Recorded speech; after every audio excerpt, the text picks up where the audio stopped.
This podcast is part of the Batman Universe Podcast Network, hosted by the BatmanUniverse.net.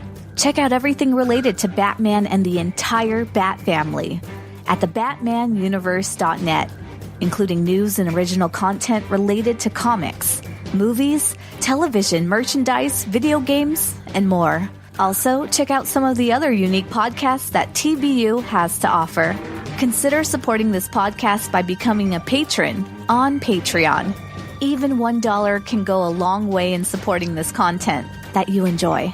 Look for a link over at the BatmanUniverse.net to offer your support now. And now, on with the show.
Hey, what's up, everybody, and welcome to another episode of Jordan from Smallville, Bad Cat Shipper. This is episode 165.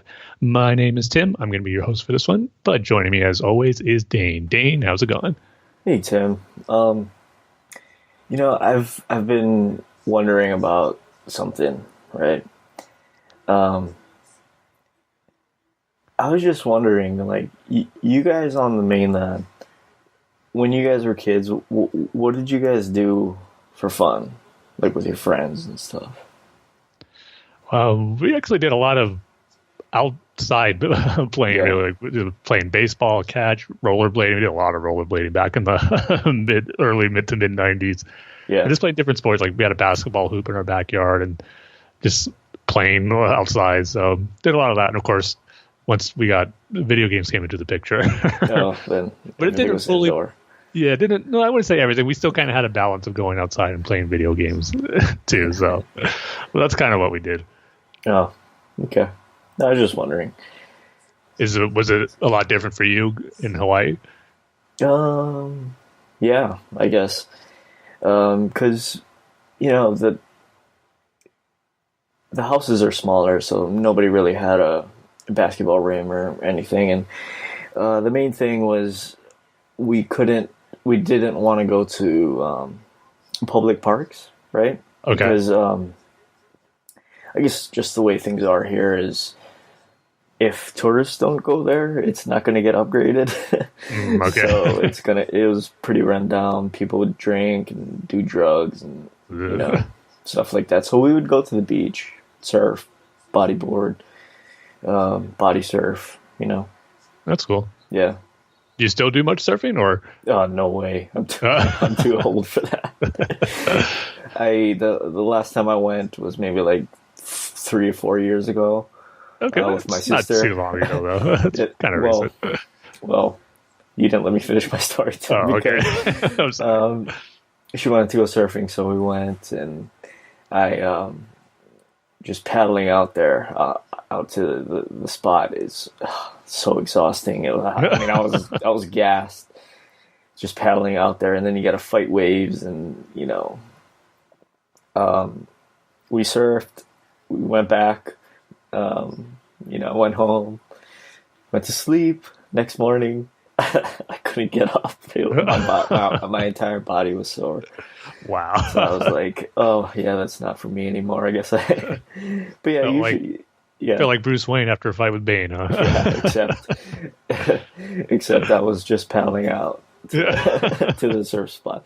But yeah, just stuff around the beach.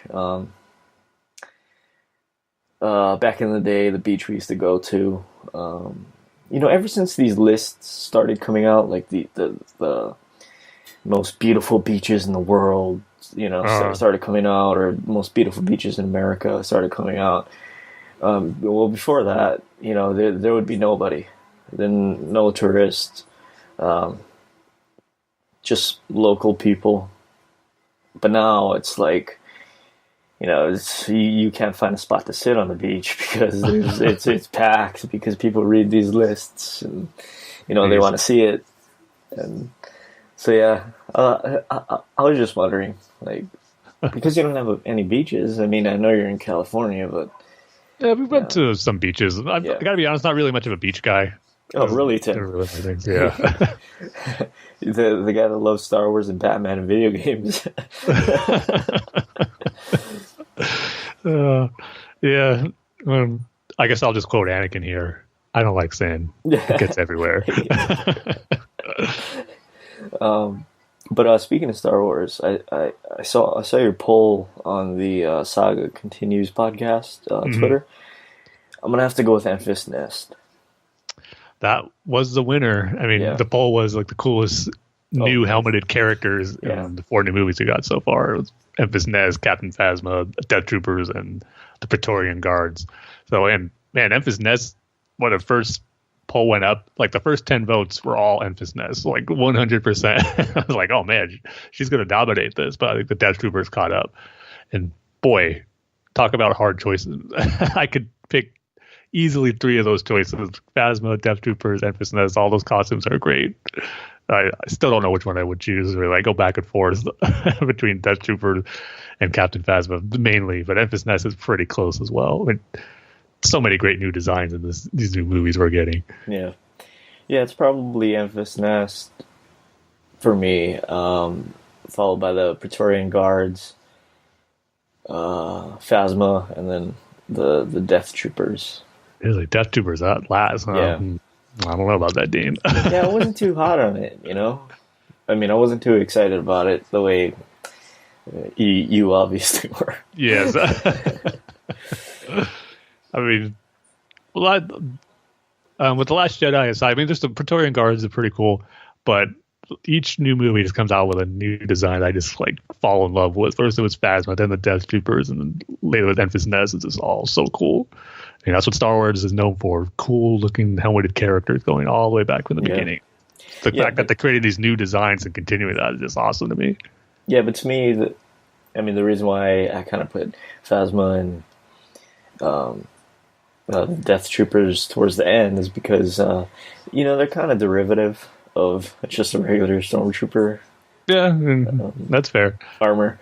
I mean, you could say the same thing about the Praetorian Guard, but yeah, the Enfys Nest is definitely the most unique and new-looking design that they've come up with. I would agree with that. Yeah, they have to do a movie with her. Yeah, I would love that. A solo movie. It'll probably be for the streaming service, though. If anything, but or maybe like an animated movie. I mean, I prefer something live action or animated, but I have a feeling we'll hopefully at least get a novel or a comic book adapted too, and just get more stories with her and her group of Marauders, or now Rebels. So that was such a cool twist, I thought, at the end of the movie. Yeah. Have them being part of a rebel faction, I think it is awesome. Yeah, it's just too bad that I don't know. I think if they do an Enfys Nest movie, just judging from what we've seen in the past, I think it's going to be like, it's going to be Enfys Nest movie, but then she's not going to wear the cool helmet the whole movie. She's going to wear it once in the beginning, and then you're never going to see it again. As long as she wears it for most of the action combat sequences, that'll be good. Yeah. I wonder what the inside of that looks like the display. Yeah. Like how Iron Man has all the cool lights and stuff. Yeah. Yeah, I wonder if there's anything to do with that. Yeah, it doesn't seem like it would be too high tech because, like I said, they come like just from their style and equipment that they have and where they come from. Like Marauder doesn't seem like they have the greatest technology. I mean, sure, there's some in there, but probably not something as advanced as you'd probably see in a Mandalorian helmet or Vader's even. That's my guess. Speaking of Mandalorians. Oh, man. Yeah. That show. It's not even out yet, and I love it. Right. Just that one image, Tim. Yeah. And then I'm sold.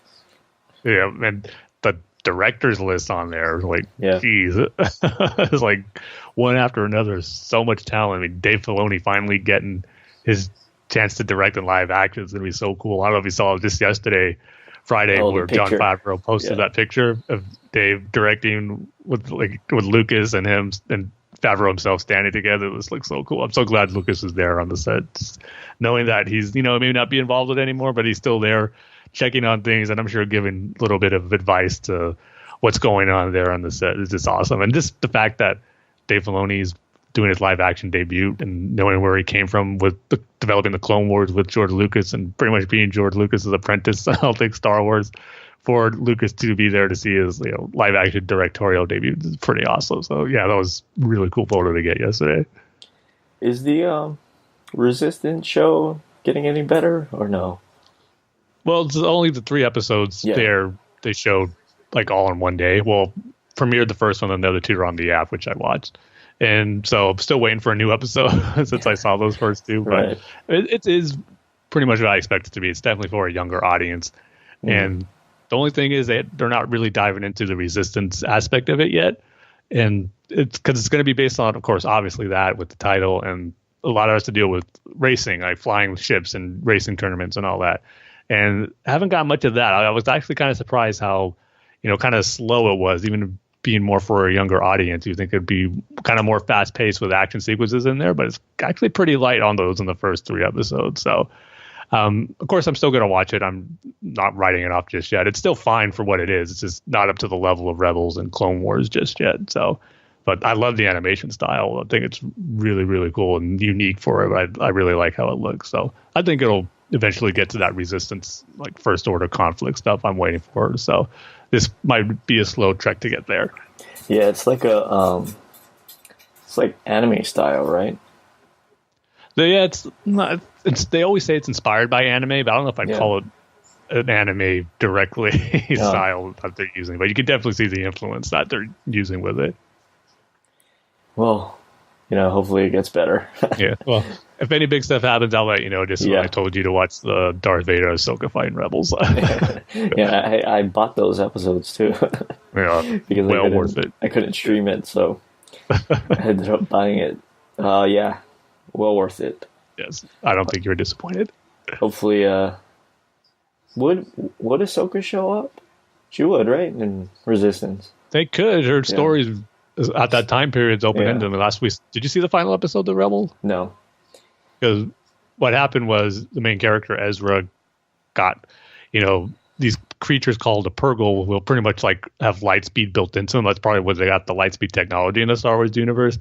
Ezra kind of sacrificed himself by taking down him and Thrawn and those creatures, latching onto a Star Destroyer and just going into hyperspace to like some unknown territory, unknown regions. And then it ended. There's like a prologue at the end showing what the characters were up to. And one of the characters, Sabine, who's a Mandalorian, she goes off with Ahsoka to search for Ezra. And Ahsoka's kind of looking like Gandalf the White.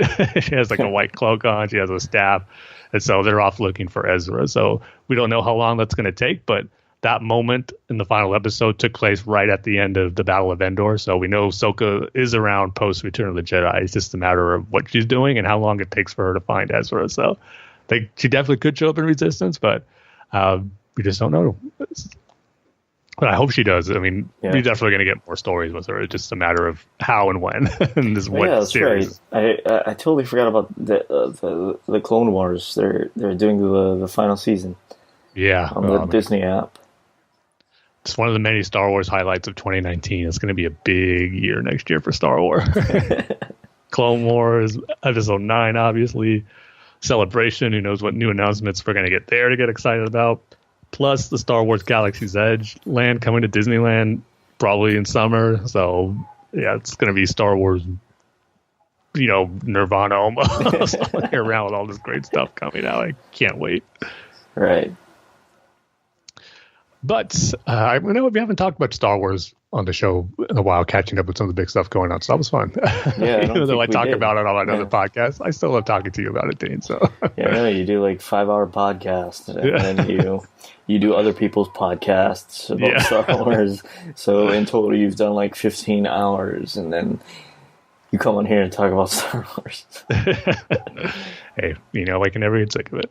Yeah. But something we haven't gotten sick of just yet is 113 minutes worth of commentary of The Dark Knight Rises. And now we're going to move on.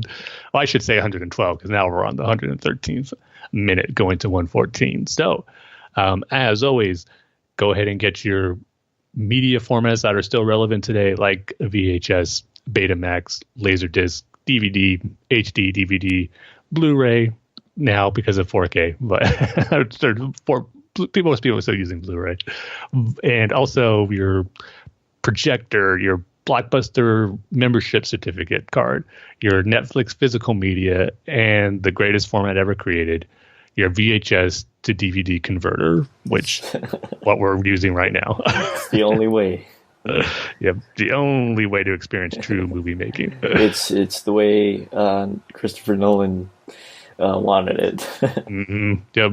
The whole purpose why he made the Dark Knight trilogy was so it could be on that format. Yeah, he used the IMAX cameras so that you could watch it on HD. Not HD. Your VHS to DVD copy. Yeah, I don't know why he never mentions that in interviews though. When he's talking about IMAX cameras, he just seems to forget mentioning that. Yeah, I don't know why. It's kind of strange. But we are on, like I said, the 113th minute or the hour and 53 minute mark on the player I'm watching. So if we're queued up, I'll go ahead and give the countdown. Are you ready, Dane? Yep.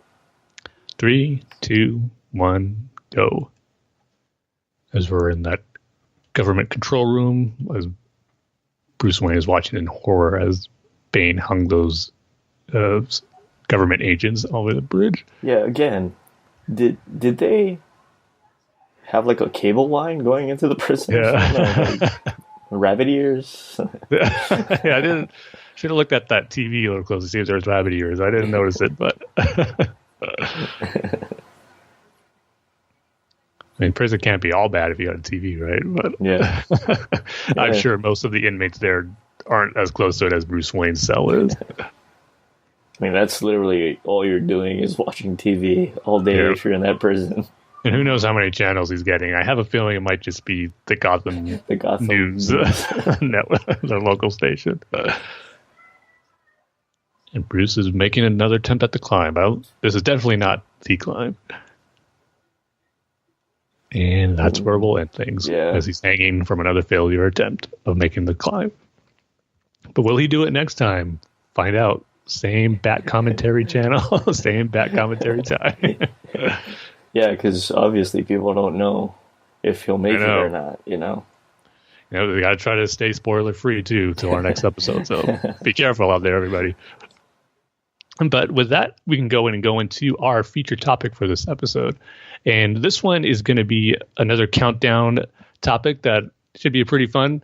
It's going to be our all-time favorite film scores. And the reason why this is something I kind of wanted to talk about is recently I've been trying to create like the ultimate movie soundtrack playlist on my iPod. And this is going through what I'm doing is like I'm on Wikipedia, like just type in the list of all films, and year by year I just look at all the movies that came out in a year. And if it's one I've seen, I look for the soundtrack to download, and then or a few tracks, even some that a movie I haven't seen, but I know it's known for having a good soundtrack. I'll take a look at it, listen to it, and if it grabs me, I'll put that on my playlist too. So it's a project I've been doing for a few weeks now. I'm up to the year 2008, so I got 10 more years to go. So it's been fun though, kind of going and listening to all these different soundtracks and trying to track down some that are maybe, not readily available, but so far there hasn't been one that I haven't been able to get. So after going that, I figured, it'd be fun to talk about on this episode some of our all-time favorite film scores. And I was thinking, should we just narrow it down to comic book movies or genre films? But I was like, just throw it all out there. Whatever film score is our favorite, we'll mention. But fair warning, pretty much all my picks are going to be genre film or comic book, fantasy, sci-fi, and all that. So I narrowed mine down to a top 5. I don't know how many you have, Dane, but that's kind of what I'm going to go for. Yeah, for me, it's more like soundtracks that I actually bought, you know? So, sure. Not much to select from. Hey, as long as you like them. That's the only criteria. So I'll start first with my number 5. And this one is a movie I've seen forever. I've grown up watching the movie, but the soundtrack, there's always one song I always like, but now listening to it more, I really come to appreciate the soundtrack. And maybe it's just because it's more recent how I'm really getting into it, why it made my list over some other ones, but that's kind of what's one of my favorites right now. So I'm going to go with that. And that's going to be the Never Ending Story soundtrack, which of course is a film from 1984. Like I said, I grew up watching and it still holds up really well today. And is that a movie you've seen before, Dane? Yeah, when I was a kid. Didn't really have a connection to it though. Okay. Yeah. It's funny because I've actually just about a month ago, I've always wanted to read the book, and because I knew the first movie was pretty much only the first half of the book, and I was always curious to see what that other half was and how faithful the movie was to the book. And so I read or listened to the audiobook of it about a month ago, and I really enjoyed it. The movie actually did a really good job adapting the first half of the book, telling about Atreyu and Fantasia and Bastion reading the book from the attic in his schools. A lot of the stuff that they encounter or that happened in the movie happened in the book, with some omissions, which would have been cool to see, but the technology at the time would have been hard to pull off. So I could understand why they didn't use some of those sequences. Like the introduction to Falcor is so much different in the book. He has a fight with this giant swarm of bugs that can change its shape. It can be like a big spider, or it could change its shape into anything, they had a fight on that, which would have been cool to see. But so I'm kind of hoping that one day we will get a remake of the Neverending Story that kind of is more faithful to the book because of the technology can do it. And the second half of the book is, I would love to see stuff in that in a movie too. They kind of did a little bit in the second one, but the second movie was not very good at all. So hopefully we'll get that down the line. But the soundtrack of it is just so good. One of my favorites on there is a track called Bastion's Happy Flight. It's kind of like this perfect track that encompasses fantasy adventure, especially when you're a young kid. It just really grabbed me then. It still grabs me now. I just love listening to it so much.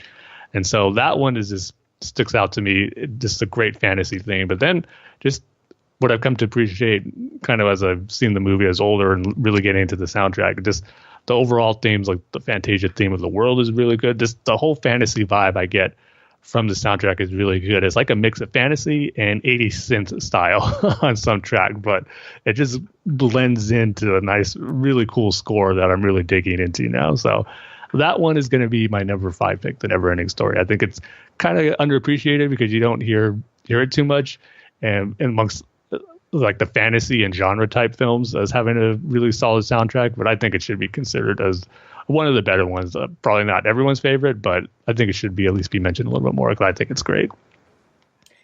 For me, I'm gonna have to break your rule a little bit. Because it was one that I received for buying a special edition version of a video game, and that's BioShock Infinite. And you know what these video game soundtracks, it's like, okay, I mean, I guess if I buy the special edition I get this, but I'm not really going to listen to it.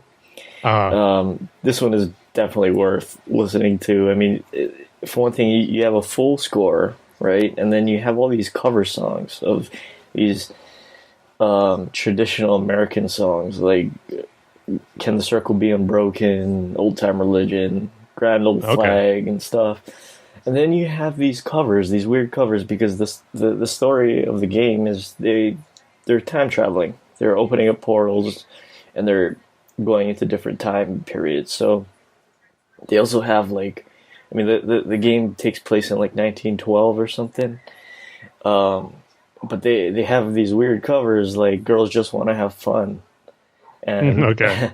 "Everybody Wants to Rule the World" by what's that?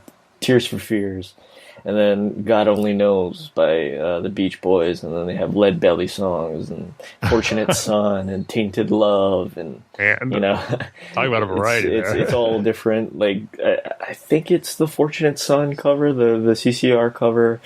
It's a barbershop quartet style, Really? which is really interesting. Wow. So yeah, that's It's the B Sharps version. yeah, yeah, that's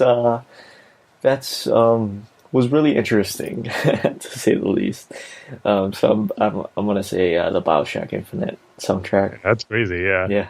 And yeah, Dane, you are bending the rules, but now you're making me think if I could pick video game soundtracks amongst this, wow, it'd be, I have to rethink my total list. Yeah.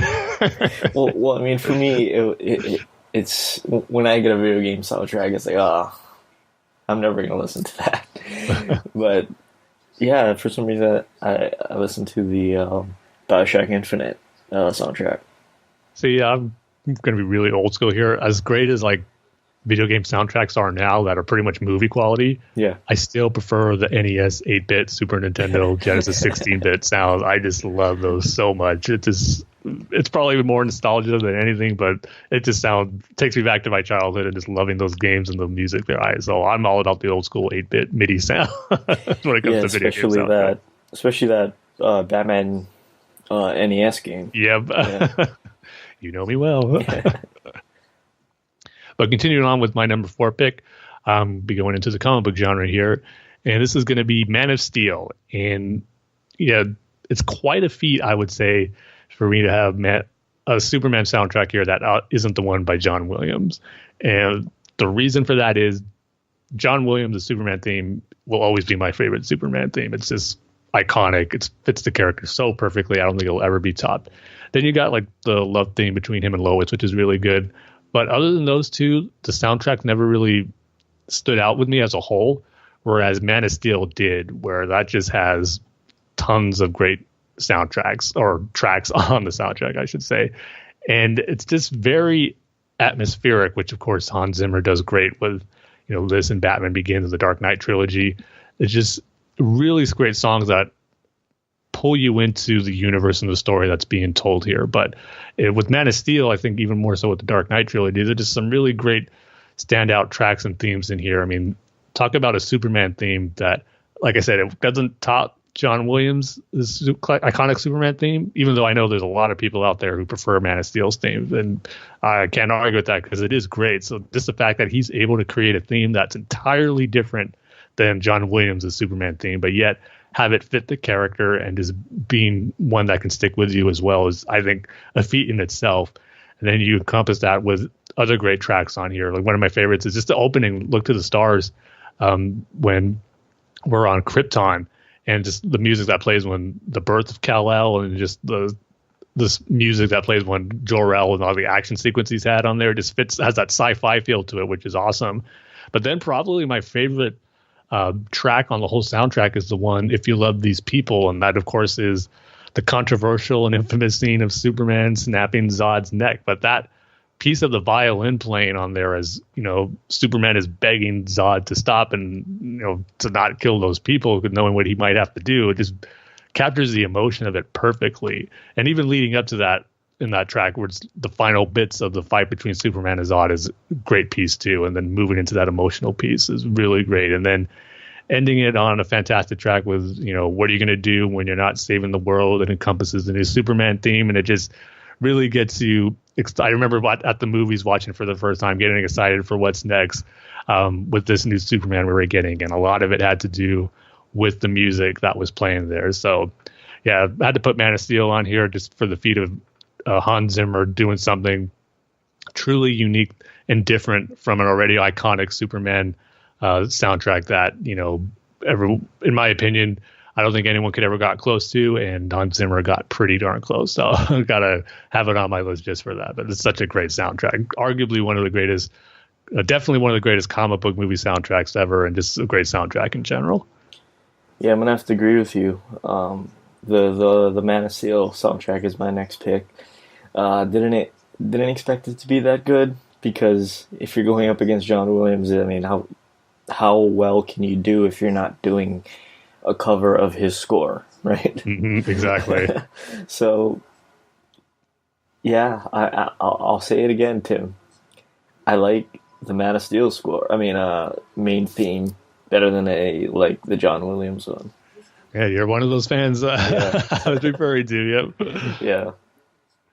I know, and because it's weird because when Superman Returns was coming out, I was like, oh, they got to do the John Williams thing. They just have to. And, I'm glad they did. It fit, especially for they were saying that it takes kind of in that continuity still taking place after Superman 2. And I just think that Superman theme fits no matter what. I even liked hearing it in Justice League, even though that soundtrack was pretty lackluster as a whole. I did enjoy hearing that theme again. But for Man of Steel, I knew there was doing something different with Superman here and probably needed a new theme, which I was okay with. I just didn't expect it to love it as much as I would. So again, it's just such a testament to Hans Zimmer. He did such a great job. And number 3 for me, gonna go with the Batman soundtrack. But this was one I don't know if everyone would agree with, but I'm gonna go with Batman 1989 because for this list I just wanted to pick a soundtrack from one franchise. So for Batman, I had the choice between this or Batman Begins or the Dark Knight soundtrack or Dark Knight Rises, but I'm gonna go with Batman 89, and that might be some that scratch their heads on because I know the Dark Knight trilogy soundtrack is regarded almost as highly as the Man of Steel one by Hans Zimmer. But as I was saying about Man of Steel, how Hans Zimmer's work really captures the atmosphere and really gets you into the movie without really having melodic themes for the characters, which is what the Batman 1989 theme really has. And I gotta say, I like, as much as I love those soundtracks for Man of Steel and the Dark Knight trilogy and how perfectly it engrosses you into the story that's being told there, and like I said, creating that atmosphere, I do prefer where soundtracks are just kind of that old school style themes and kind of stuff that really sticks with you. They're melodic, like I said, and they was really ones that I prefer and I like most hearing in soundtracks. Catchy themes that fit the character and ones that will stick with you for a long time. And Batman 89 does that perfectly, and in my opinion, better than no other comic book movie does. I mean, between the Batman theme and the Superman theme by John Williams, I always get in debates on some people on which one is better because everyone always picks Superman, but I got to go with the Batman one. It just, especially during that time, that movie, it just fits so perfectly. To me, it is still the definitive Batman theme. I love that it was incorporated into Batman the Animated Series. They didn't play it all the time in the series, but I remember getting so excited when I would hear the tune and the melody of Danny Elfman's classic Batman theme be playing in the animated series. Like, oh, they're playing the Batman theme. It's so cool. So it would always be my favorite Batman theme, and just the soundtrack in general. So I mean, that's not the only theme on there that I like. It's just a really solid soundtrack. One of my other favorites is I forget the name of it, but you'll know what it is when Batman is taking Vicky Vale to the Batcave and they're driving in the woods. There's that theme that plays there that's really good. It kind of has like that Danny Elfman tune that he's known for with a little gothic in there, fitting the Gotham City tone, I felt. And then other themes that I think perfectly capture, the mob and the action sequence there, especially the one in Ace Chemicals. I love that theme that plays in there as the cops are entering in, the Jack Napier and his crew are kind of trying to make their way out of there. It's just like this theme that's old gangster style, I feel, and fits that comic book style tone that I think they were going for in that moment. So I love that, and this other themes throughout, especially at the ending too, is another classic. The ending theme that plays, that overture, once the camera pans up to the sky, we see Batman looking up into the bat signal in the dark sky. Just great stuff. So the Batman 89 soundtrack, if I had to pick one Batman movie score that I could, like I'm on a desert island, someone gives me a choice, you can only pick one Batman score to take with you, I'm taking Batman 89, because to me it encompasses of the music stylings I think fits Batman the best. So that is my number 3 choice. I'm gonna go with The Dark Knight Rises. I mean, we just heard a snippet, if you had your sound on, of the great soundtrack. You know, the chanting and the beating drums and stuff. Yep. Definitely a change from Batman Begins going into The Dark Knight, and then we're going someplace different. So yeah, that's why it's my number 3 pick. Yeah, and I got to give more props to Hans Zimmer for just really making each score for the trilogy of The Dark Knight very distinctive and unique for each other. Batman Begins has its sound and style. The Dark Knight has its own with the Joker theme that's very simple. And then also the Dark Knight Rises with the chanting, and it all fits perfectly to the characters and the story that Christopher Nolan was doing there. So I agree, it is great, even though I prefer Batman 89. I'm not going to deny how great those soundtracks are for the Dark Knight trilogy. So getting into my top 2 here, and these will probably forever be my top 2 all-time favorite film scores. And I'm sure you know what one of them is going to be, Dane, but I'm not sure if you know what my number 2 pick is going to be. It's going to be... Wait, Tim. Let me guess it. Okay. Your number 1 is Lord of the Rings. Your number 2 is The Phantom Menace. Close on both. You got to flip-flop them. Really? Yes. Well, number 2 is Lord of the Rings, and it's going to be the first movie, The Fellowship of the Ring. That score is phenomenal, and this is something that, like with Star Wars, might as well reveal it now. It's not going to be a shocker that Star Wars is going to be my favorite number 1 on here, but which movie? We'll say that. But I felt with like watching The Fellowship of the Ring, besides being a great movie and just something, is that when I'm watching it for the first time, like I'm seeing something special here. And a big part of that was the music, because it's a rare thing when I'm watching a movie for the first time and the music really grabs me as much as I'm enjoying the movie, where its themes are sticking out to me. And just the score as a whole is something that I know I'm going to remember even only after seeing it once. And I imagine that's how it felt for people watching Star Wars for the first time in 1977. And I felt this was like the first time in a movie I'm experiencing that. I know I'm witnessing and hearing like a great soundtrack that's going to be remembered for forever, pretty much. It's that good. The themes that Howard Shore created here for this fantasy epic is just phenomenal. Starting with the opening prologue, and it's the Lord of the Rings theme that plays when you see the title. It fits the fantasy genre beautifully. It can't get any better than this when you're talking about a score for a fantasy film. It just nails it. And then you get into some of the character themes, like the Hobbit theme is fantastic. That just might be one of my favorite themes in all the movies. I just love it so much. It fits the Shire perfectly, the Hobbit characters perfectly. It just fits. That's what I just love about the soundtrack some more. And then you got so much. And then you got the Fellowship theme.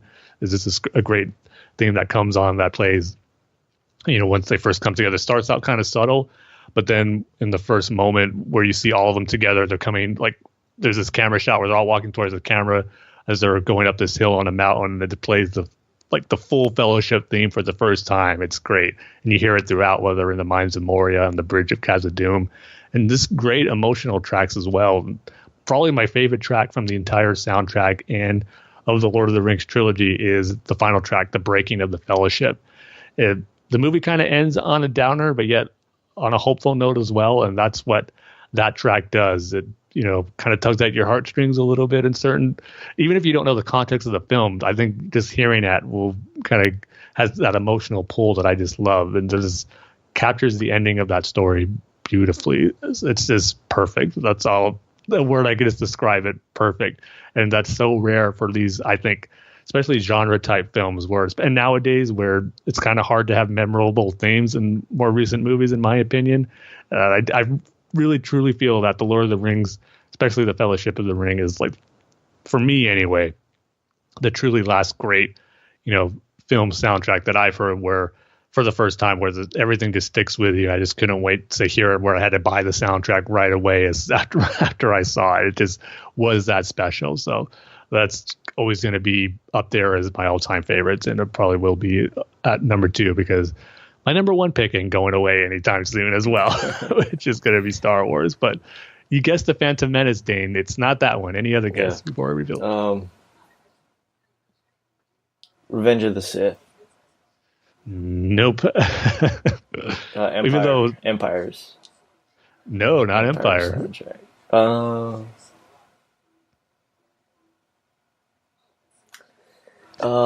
You got 5 more to go to. Yeah.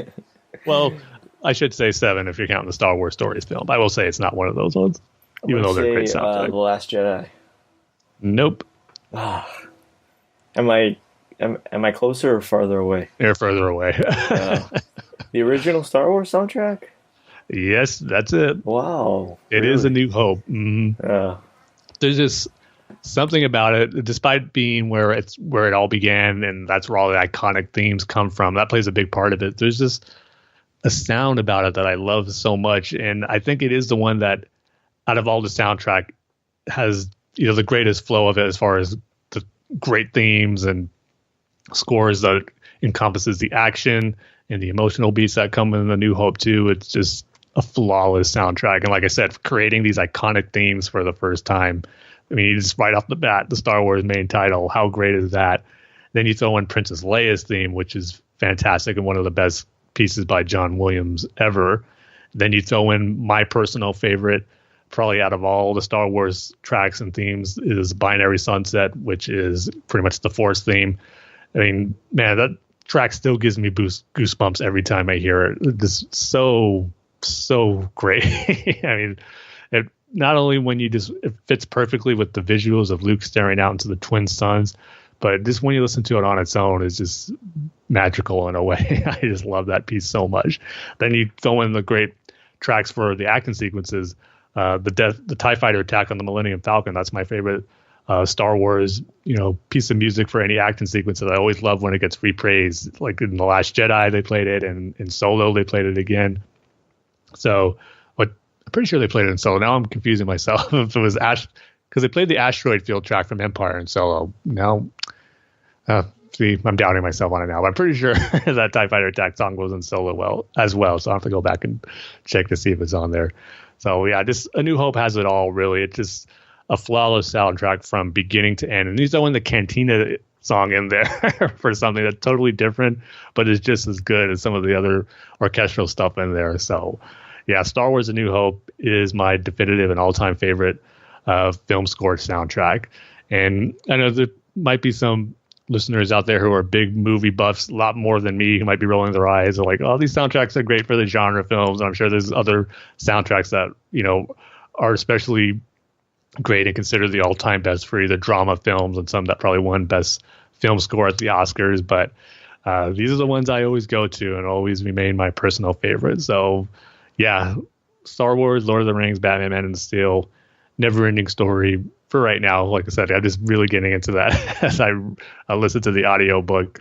So, and just kind of absorbing that soundtrack more and more, which leveled it up to my favorites. But there's tons of great soundtracks in the genre that are like comic book fantasy that I just love. I mean, some other honorable mentions I have, of course, Indiana Jones by John Williams. I mean, John Williams has a bunch I could just mention. Jurassic Park. Hook is another soundtrack that I think is underrated by John Williams that captures like the fantasy adventure tone as greatly as well. And the Back to the Future. And then one of the more recent comic book ones I'll mention as an honorable mention that I really liked was the first Guardians of the Galaxy film score. Not the soundtrack, the awesome mix tape that has all the classic 70s songs on there. Just the film score in general, I thought was one of the better ones in the comic book genre that we got in the last few years. So yeah, I'm surprised no mention for the Prince Batman soundtrack. Yeah. My rule is it has to be film score, no soundtracks by like artists or bands where they're singing in it.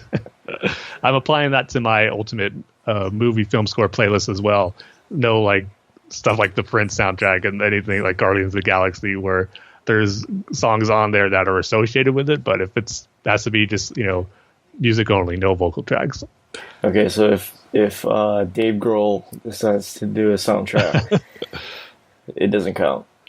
If there's no singing on it, I'll put it on there. It just has to be a film score with no vocal tracks on there. Yeah. Well, my last two are Star Wars movies, Tim. Oh, so you're bending the rules again, going with two in the same franchise. Did you want to guess them? I will say Phantom Menace as one of them. Yeah, you're correct. Because I don't know if it's still the case, but I know you said that was your favorite prequel movie. And you mentioned it when you asked if it was mine, so I figured that had to be one that was mine. But I will say it is my favorite of the prequel soundtracks. I think it's great. Well, what's the other one, Tim? I'll go with... You know what? I'll go a little different. I'll say Rogue One. No. Darn it. Solo? No. I was going, maybe it's one of the Star Wars stories, but I guess not. It is Revenge of the Sith. Okay. I bought that soundtrack because I saw the music video that they did for it. Remember when they did that? Those are good times. What song was that they did the music video for? Battle of the Heroes for episode 3. Right. Of course, Duel of Fates for episode 1. Yeah. I think the Revenge of the Sith soundtrack has the best ending song. You know, like the song is the same like every Star Wars movie, right? But the music leading up to it and then after it, because it encompasses everything, all of the major themes of the Star Wars movies up to that point. So, yeah, probably Revenge of the Sith is my number 2, and then number 1 is Phantom Menace, because that was probably one of the first soundtracks I ever bought. Now, here's the question, Dane. Did you buy it before you saw the movie and got spoiled with Qui-Gon's noble end? I wasn't paying attention, so I bought it before, and then I saw the movie. Didn't get spoiled, though. I guess I wasn't paying attention, or I didn't know what a Qui-Gon was, right? So Phantom Menace is my number 1. I mean, you can't beat Duel of Fates. That's iconic. Yeah. I love Anakin's theme as well on there. I think that's one of the best Star Wars tracks as well that I feel is a little underrated. So I'd probably put Phantom Menace in my top 3 Star Wars soundtracks. It's really that good. Like I said, definitely my favorite out of the prequels, and Revenge of the Sith is great ones too. I mean, Anakin's Betrayal, which is pretty much the song that plays during Order 66, is fantastic, and another one of my favorite Star Wars tracks. Battle of the Heroes is a great final, theme to put in there for Anakin and Obi-Wan's duel, and another one of my personal favorites, the immolation scene where Anakin's getting fried and burned up. Talk about a track that fits the emotion that it's supposed to be on display there between Obi-Wan and Anakin. It's just beautifully done. So can't argue with those choices. Isn't the last song on Revenge of the Sith's soundtrack called A New Hope? Yeah, that's what I thought. I just thought that was a nice. I think it's called Birth of the Twins in A New Hope, I believe. Yeah. I thought that was just a nice little shout out to A New Hope. Yeah, I mean, you got to. Yeah. When at that time was supposedly the last Star Wars film that we're ever going to get. So cool. Yeah. So that's our pick for our top 5 film scores, and I guess 1 video game score. Thrown in there. Right. That might have to be another topic we'll have to do eventually. I'm gonna have to listen. Yeah, I'm gonna have to listen to a lot of video game scores. Yeah.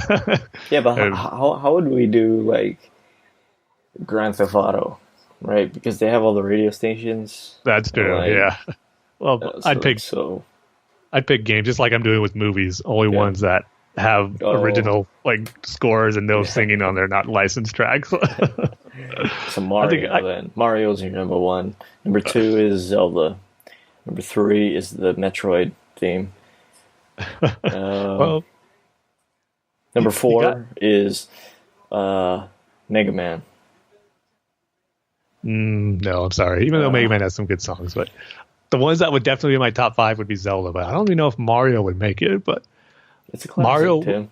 I know. That's what I was gonna say. Mario might have to just be on there because it is the most recognizable, iconic video game music out there. Yeah. But there's been some great scores. I mean, there's Final Fantasy. Oh, right. Like I said, Zelda, and then I love the Street Fighter soundtracks, Sonic the Hedgehog, Mass Effect, Kingdom Hearts. So many stuff that I'd have to really narrow down. to do like a definitive top 5. I could probably even do a top 10 pretty easily if I wanted to.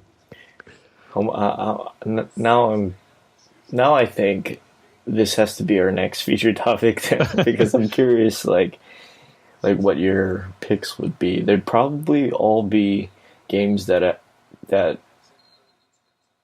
were released in the late 90s, mid to late 90s. Yeah, you might be right.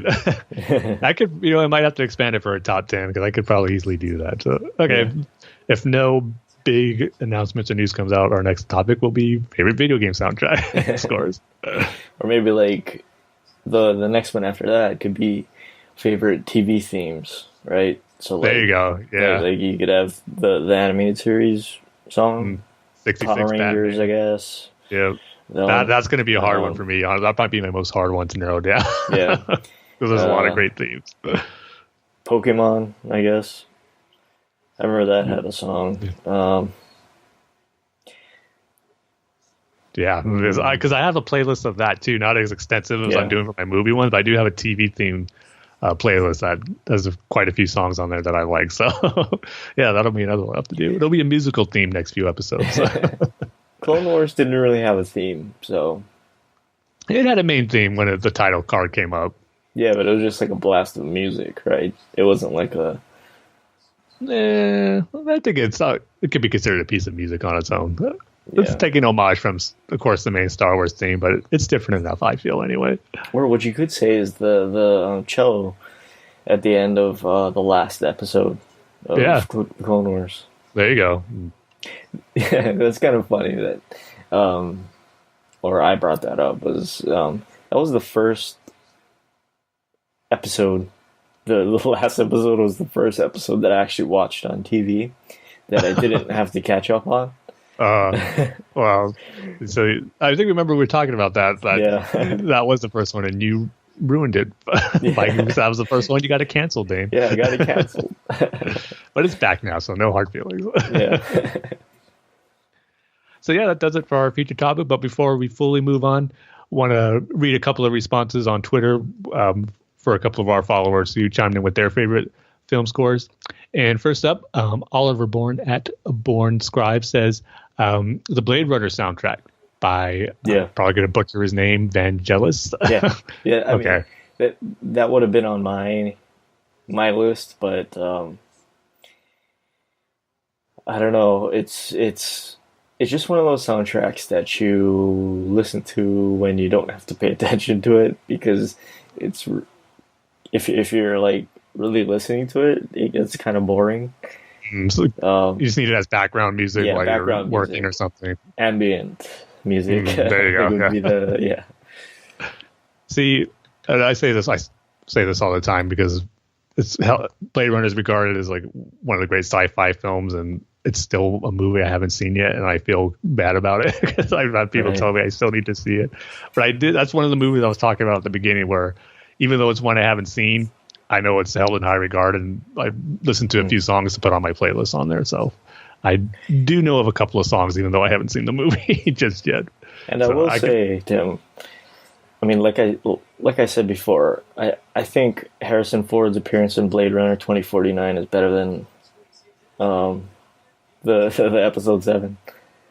Wow, I mean, that's saying something for me anyway. Yeah, because it's just a different role. You've never really seen Harrison Ford like that. Isn't he not in it that much, though? He's in it in half of the movie. He's in the latter half of the movie. Okay. Yeah, not as much as he was in Force Awakens, though, obviously, if that's the case.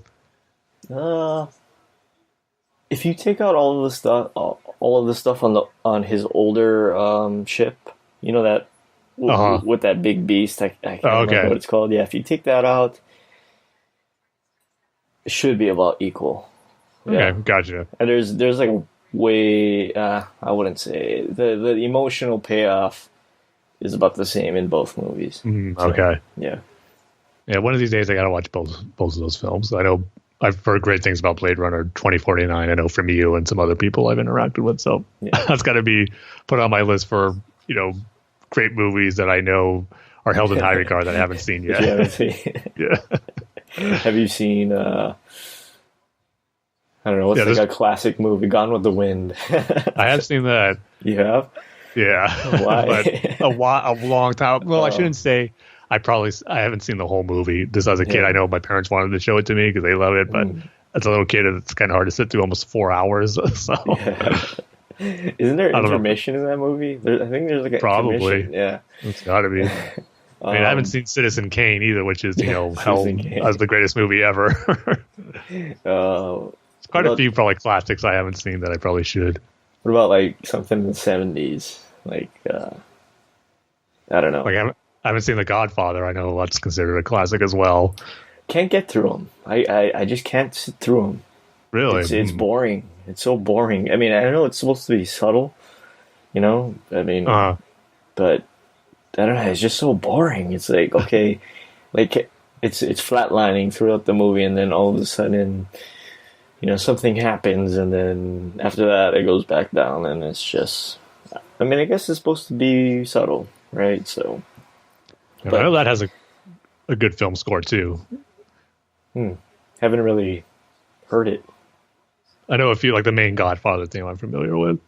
Really? But, yeah. I don't know if the rest of it stacks up, but I think it's held in pretty high regard as one of the better film soundtracks out there. So. Yeah. So, yeah, there's plenty of classics I probably have to catch up on. That's why I never say I'm like, what's the term, cinephile, I think? Yeah. Is like someone who just loves movies and is obsessed with movies. As much as I love watching movies, I can't say I've seen like all the classics and the ones that probably should be seen, even though I would like to. Have you ever seen a movie that's been remade recently that you've not seen the original? Trying to think. You know what? One that comes to mind that's not recent would be probably The Mummy, like the 1999 one. I'd never seen the old. I thought you were talking about the Tom Cruise one. Oh no, I was talking about. I haven't even seen that one. I've heard that one. It was really not great. I actually watched those not too long ago. I still like that 1999 Mummy movie. It's just a great, fun action film. I think, and the effects for the most part with the actual mummy hold up pretty good still, I would think. I guess the leading role thing didn't really work out with Brendan Fraser after that. Yeah. I mean, he's great in it. I thought he did a good job playing the lead action hero in it, but like I said, never really took off. Yeah. I mean, he's going to be in Doom Patrol next, so. Oh, he is? Yeah. We'll see how he does in that. But I'm sure he'll be good. Yeah. And then the last response we got is from Matthew J. Evans at Busky Inc. on Twitter. Says, Batman Begins. That score gets me pumped up. And like I said, when we're talking about the Batman soundtrack, it's hard to argue that is how great that score is, even though I don't hold it as high as I do Batman 89. But again, it's fantastic. And I think, too, I could say the same when I was talking about Hans Zimmer and the Superman theme. Maybe not quite as great as that one is, but his Batman theme I felt was, really good and fit the story and tone of the character that Christopher Nolan was doing in that movie. So again, the same scenario with Superman. Not my favorite when you compare it with the 89 theme, but still great in its own right. I'd say it's not as memorable as even The Dark Knight or Rises, or like you said, the 89 or the Batman Returns movies. So yes, you said maybe not super memorable, but when you watch the movie again and you hear it, you just go like, oh yeah, that's great. Yeah, you love it when you hear it. The nostalgia factor. Yeah. I wonder if anybody's like that for the. I couldn't pick it out of lineup, but the soundtrack for Batman and Robin. Like, I wonder if anybody's like, oh, that takes me back, There's got to be someone out there who grew up with it. Maybe grew up a little kid, liked it, grew up a Batman fan, that could see the problems with it, but nostalgia factor, there's probably something that he still likes going to and revisiting it. Maybe it is the music, you never know. Or like Batman Forever, maybe you hear the Flaming Lips song or something, and it's like, oh, it takes me back, Yeah, that happens for the Batman Forever soundtrack. That's the Offspring song, Smash It Up. That's when I hear that takes me to the Batman Forever soundtrack. Yeah, the Offspring were on that. Yeah. And of course, you got the hits like Seals, Kiss from a Rose, and U2's Hold Me, Throw Me, Kiss Me, Kill Me. I think that's the order it goes. Which I don't think is a bad song. I guess. Yeah. All I know is Sunny Day Real Estate is on there for some They're reason. on there, yeah. For some reason, it's like, okay, we can have U2, we can have Seal, we can have The Offspring, and then let's throw in this indie band from Seattle. I wonder how much was like artists who wrote songs specifically for the soundtrack, and then just the record company picking songs from bands and labels and just sticking them on there without, regardless if they're written for Batman or not. So I'm sure that's probably the majority of the tracks on there. I've always been curious about how Sunny Day Real Estate got picked, on that soundtrack. It's like, it doesn't make sense. I don't even remember the song that was on there. If it like lyrically, if it fits with any themes from the movie, or just, I know. I don't think so. Well, neither does the U2 song, right? Yeah. Or The Offspring. I mean, how does The Offspring fit with Batman Forever? Yeah. Well, there's a lot of smashing in Batman Forever. So. Oh man, that's you see, I never knew that Offspring were on there. Yep. I had that soundtrack, so during 1995, I listened to it quite a few times, so I'm familiar with at least half of the tracks, I think. Oh, wow, there's a Nick Cave song on there. Yeah, I wouldn't remember that. There's a Method Man song on there. I remember that one. Is he the one that's actually called The Riddler? I know there's a track that's called The Riddler. Okay, yeah. It's called The Riddler. Michael Hutchence from NXS. The Iggy Pop cover of The Passenger. Brandy. She was big during that time, so that's not a huge surprise. Was that around the same time she was on the show? She had the show? That I'm not sure on. But probably somewhere in the 90s time frame, I'm sure. I don't know if it was exactly 95 when Batman Forever was out. Massive Attack. Never heard of that. You never heard of Massive Attack?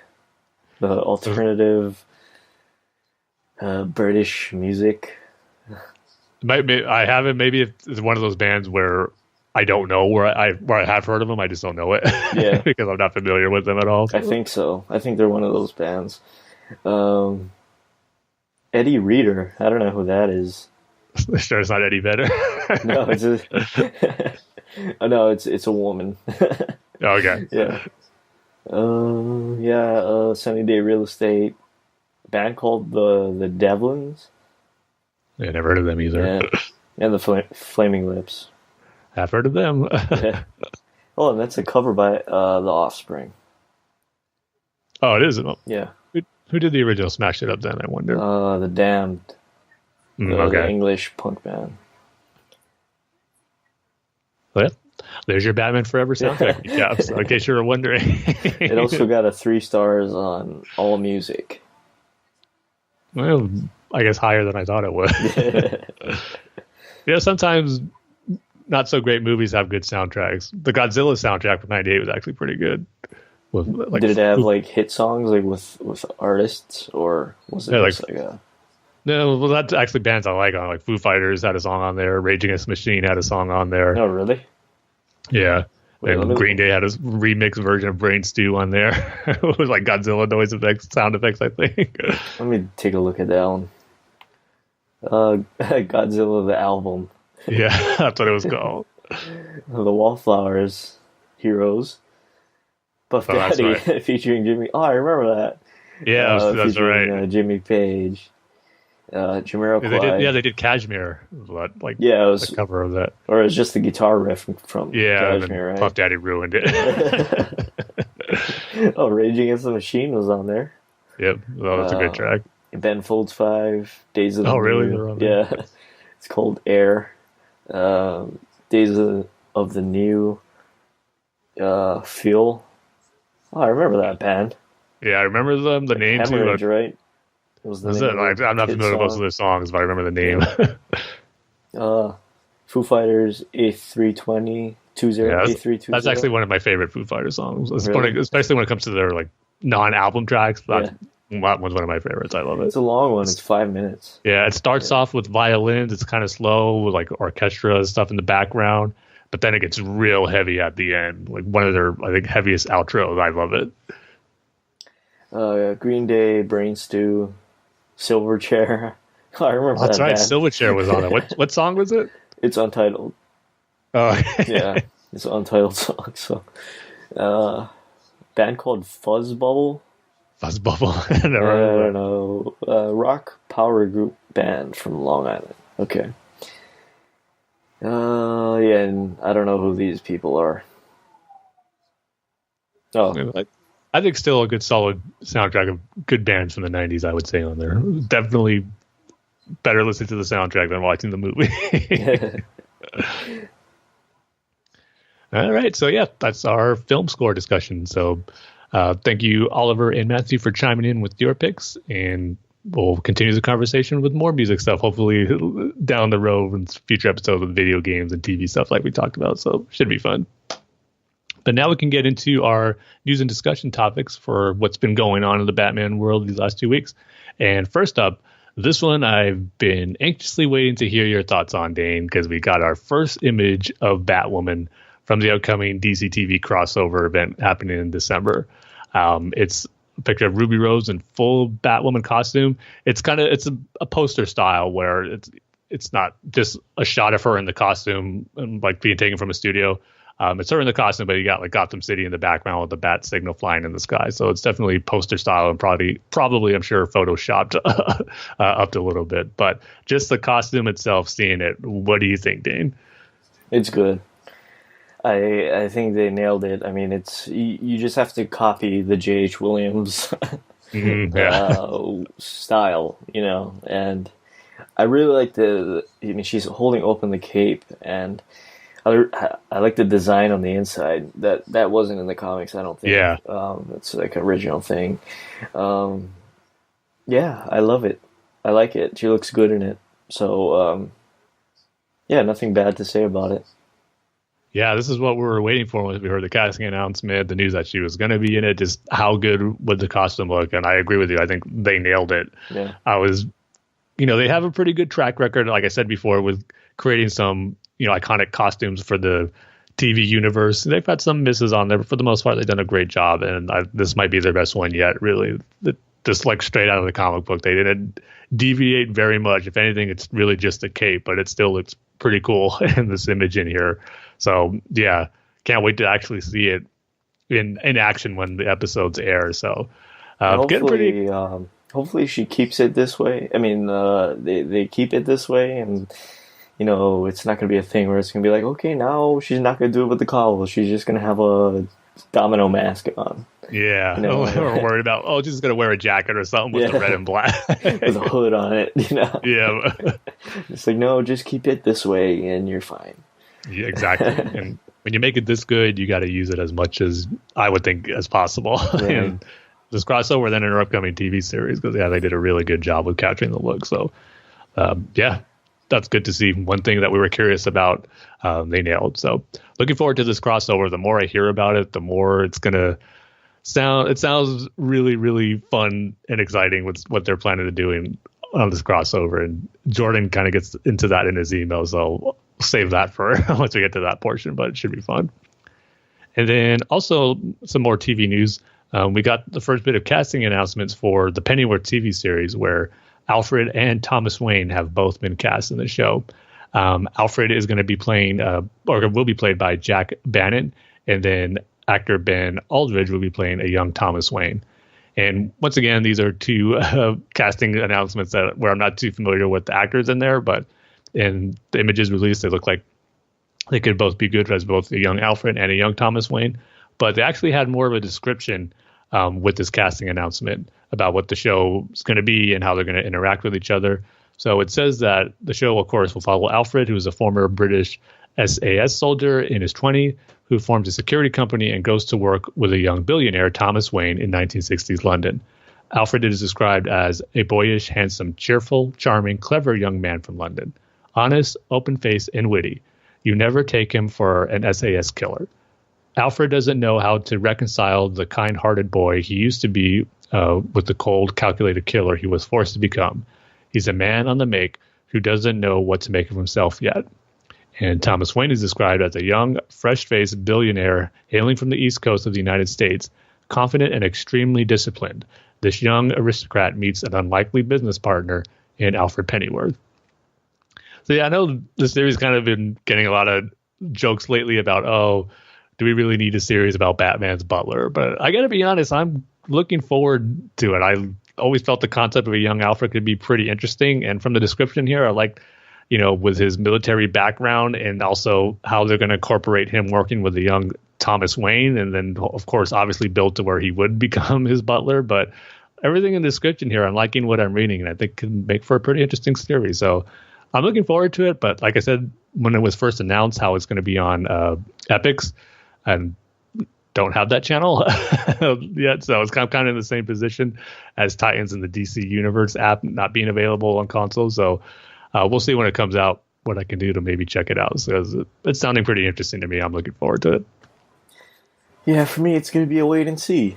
Wait on the Tim review. Of course, that's what I'm here for. Yeah, and then wait a season maybe, because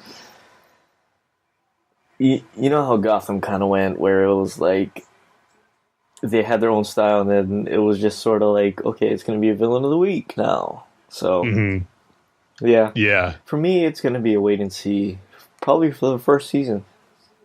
Yeah, that's fair. Yeah. That's a good enough time to judge a series. Its quality and how good it handles its first season. So I'll definitely be there to let you know.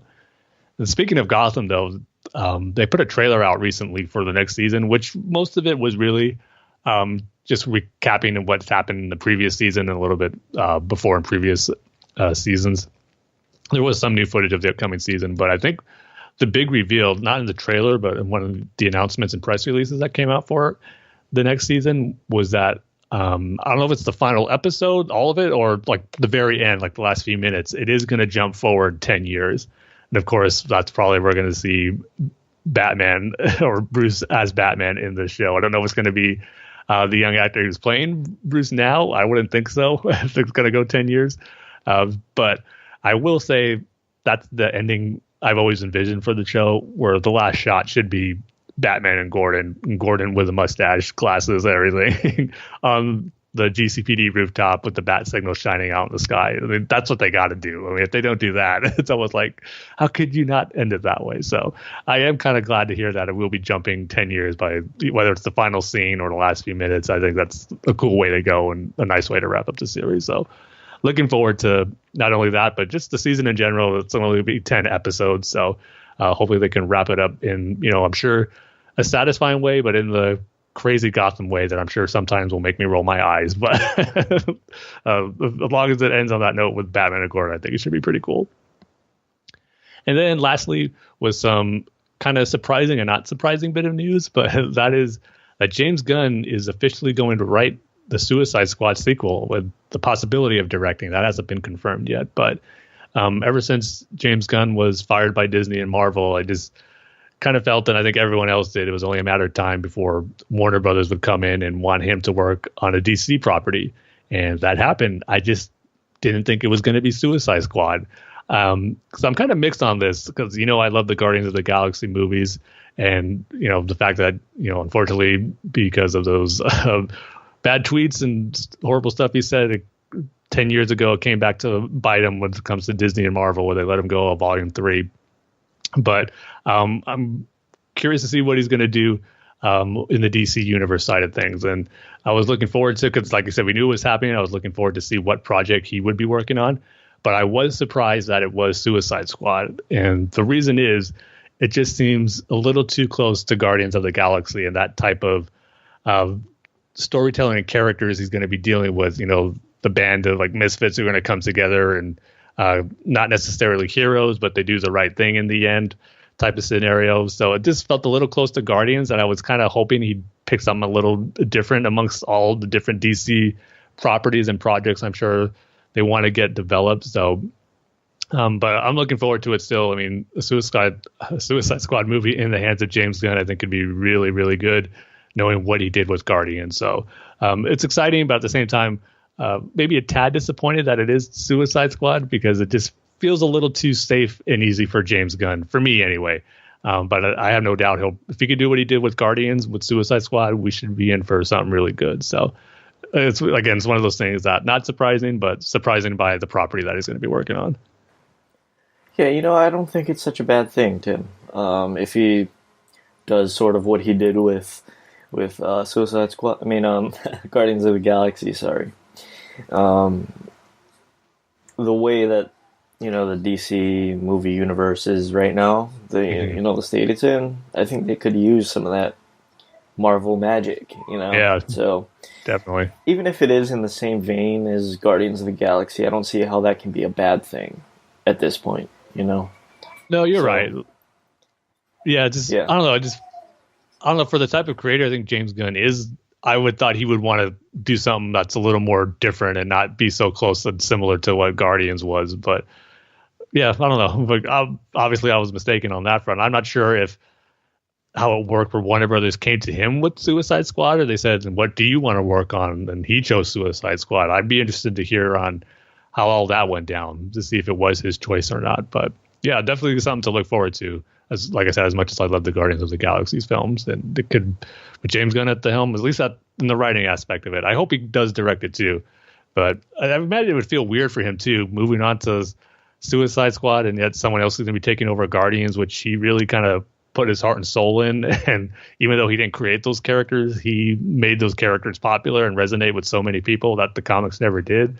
And now it's going to be in the hands of someone else, and he's on another comic book property. It's probably going to be a strange and weird next few years with James Gunn as he's working on Suicide Squad and Guardians of the Galaxy Volume 3 continues to get made. So I wonder if Bautista is going to be in it. Did you see his tweet right after this got announced? He goes, "Sign me up," or "Where do I sign?" Something like that. So I think that's probably a safe bet. But that's going to do it for our news and discussion topics for this episode. And we can move on to our conversation with Alex / listener feedback with an email from Jordan. And I got worried a little bit because Jordan usually sends his email a few days in advance before we record, but he actually sent it just today as we were going to record. So I was a little worried we wouldn't have an email for Jordan, but I should have known better. He came through, as he always does, and sent us another email. He goes, "Hey, Super Friends. I was very saddened to hear the passing of Norm Brayfogle as well. He gave us so much super iconic art. That art will live on forever in the pages of our comics and in our hearts." Definitely well said, Jordan. But on a happier note, I am super excited about all the Birds of Prey casting. I'm not familiar with Journey Smollett-Bell, but I'm super eager to see what she brings to the role of Black Canary. DC has such a super track record with casting that even though I'm not familiar with her, I am fully confident in her killing it in the role. She's got a lot to live up to in my eyes, given how perfect I think Alana Huffman was as Black Canary. But I think she's up to the task. Mary Elizabeth Winstead I'm familiar with from Sky High and The Spectacular Now. I can't wait to see what she does in the role of Huntress. As for Renee Montoya, I have seen Rosie Perez in several live-action projects, but my favorite role of hers is actually a voice performance as the hilarious character Johnny on The Cleveland Show. I loved her on that show, and I'm super eager to see what she brings to one of GCPD's finest officers. Hey, Tim, have you, I don't know why this, or what Jordan's talking about reminded me of this, but have you started the new Daredevil? Yes, I did last night. Is it good? Yeah, only 3 episodes in. I gotta say, yeah, it's a little light on the action the first 3 episodes, but man, the character and the themes they're bringing up in these first 3 episodes, some heavy stuff. So it's been really good. So I started the first episode and I was totally lost. So if you can you give me just a light, quick sort of review of what happened? Because you just see, well, spoiler alert for Daredevil season 3 and season 2, I guess. Well, actually not season 2. See where you're lost is because of the Defenders TV show, where all the Marvel Netflix characters team up. The big stuff happened with Matt Murdock there, which so just give me the quick run through of what happened. So pretty much at the end of Daredevil season 2, they teased that Elektra would be brought back to life by the Hand.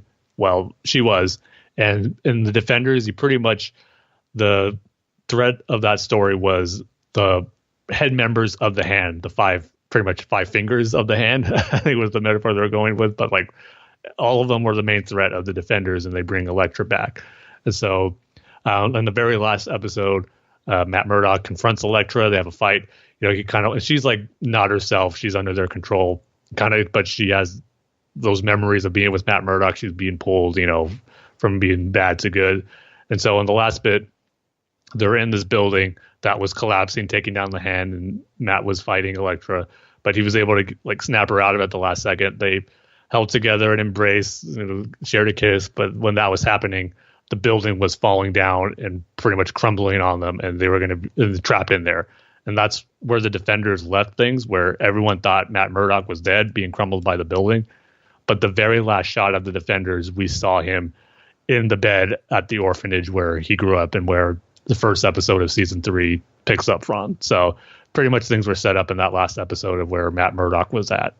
And I should mention, too, another thing that happened in the Defenders that's pretty big. Stick was killed in the battle with the Hand in one of those episodes. So those are the main plot points you have to know going in to Daredevil season 3. And Elektra's status is still unknown right now. Yeah.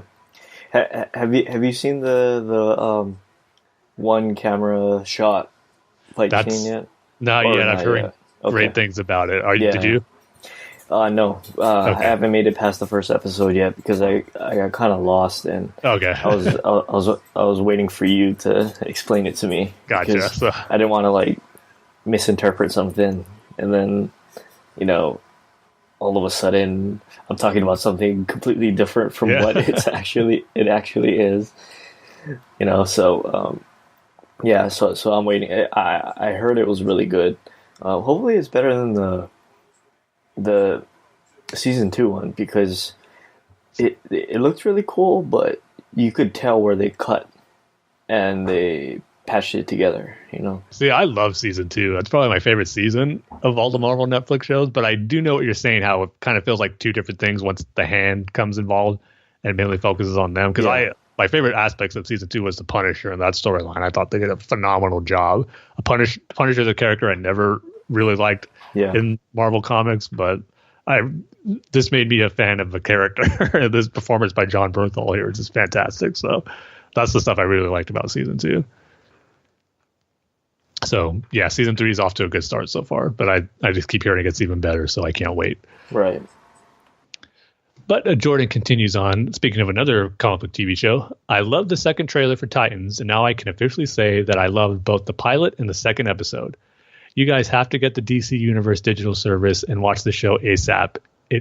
It's absolutely super, no matter what size screen you watch it on, Tim. See, you have a hard time watching new shows, something that I want to see on a small screen, not my TV screen. Maybe I'll have to eventually, because who knows when it's going to be on a video game console. I thought they would have announced something by now, but so far there's nothing, so I might have to. He goes, I was completely blown away. As someone who grew up on the Teen Titans animated series and fell in love with the team thanks to that, seeing the Titans live action for the first time felt like a lifelong dream come true. I will give my non-spoilerly thoughts.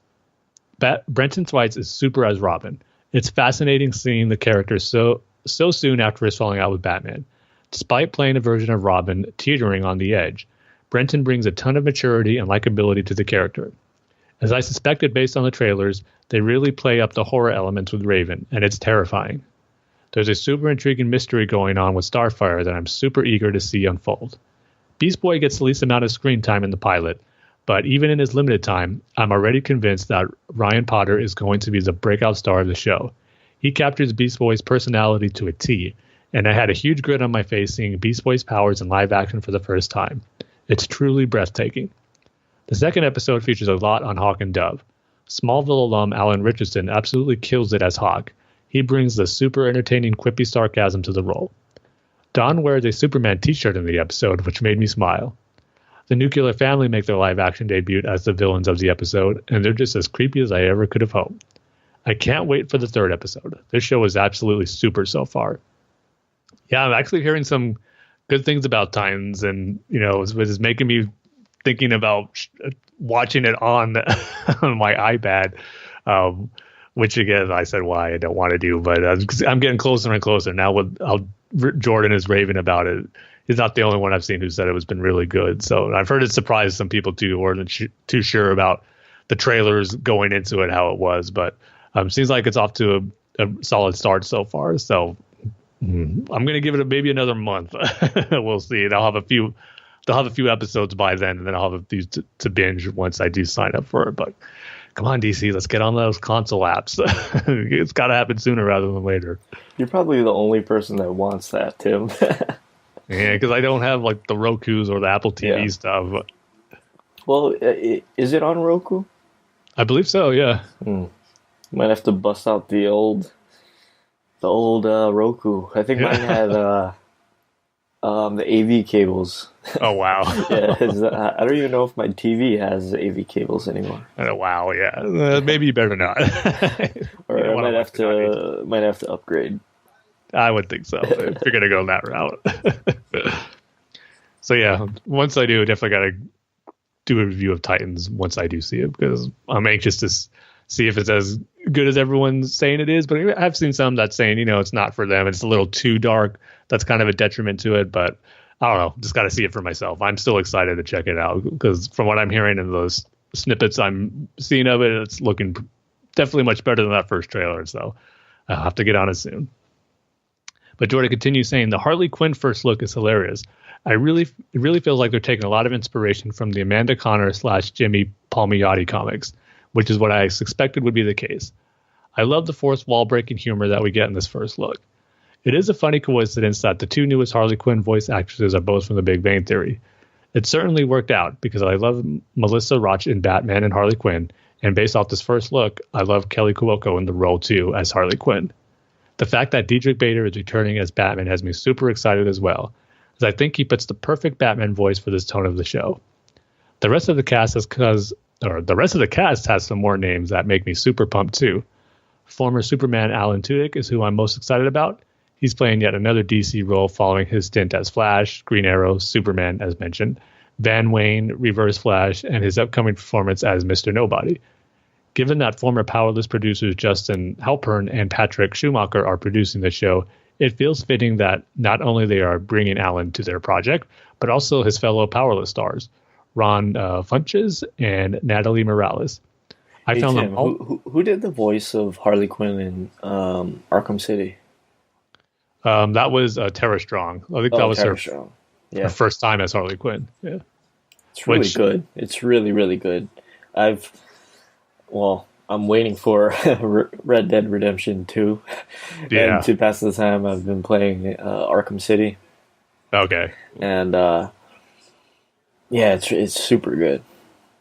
I gotta be honest, she's never been my favorite Harley Quinn, and I think I've said this before, but she's kind of become like the face or the main voice actress recognized now as Harley Quinn. And nothing against Tara Strong, she was a great voice actress, but I think that's kind of unfair to Arlene Sorkin, who brought Harley Quinn to life in all the Batman the Animated Series episodes and did a fantastic job and is still the best. I kind of feel like she gets forgotten about now because of Tara Strong's performance. Yeah, I don't think she retired from when Arkham City came out. They just wanted to go in a different direction. Oh. Never mind. It's not that good anymore. Well, don't let that judge her performance. But I mean, if that's the case, it's... never mind.